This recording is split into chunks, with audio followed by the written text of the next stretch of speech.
Bugun 2 yanvar 2026-yil. Kiyimlarimni kiyib, sekin mahallam bo'ylab ish izlashga ketyapman. Buvim aytganlaridek, harakat bor joyda natija bor. Bugun bo'lmasa, yaqin kunlarda albatta natijaga erishaman. O'zimga ishonaman va osonlikcha taslim bo'lmayman. Oldinga katta qadam bosaman. Qani ketdik, ish gaplashishga kiramiz. Assalomu alaykum. Alaykum assalom. Yaxshimisiz? Sizimsiz, sog'lik yaxshi. Tog'a, men ish istab kelgandim-da. Yaxshida. Yoshingiz nechida? Yoshim 12da. 12da. Qaysi maktabda o'qiysiz? Men 57-sonda. 57-sonda o'qiysiz. Hozir kanikuldasizlar, to'g'rimi?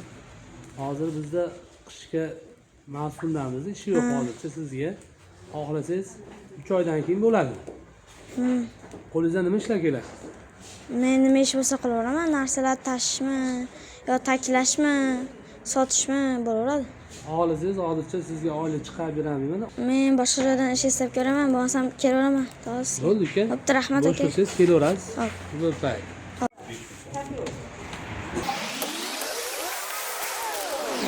Mana ko'rdinglar, bu yerda ish bor ekan-u, hozircha oylik to'lovga o'tkaza olmaymiz, deyapti.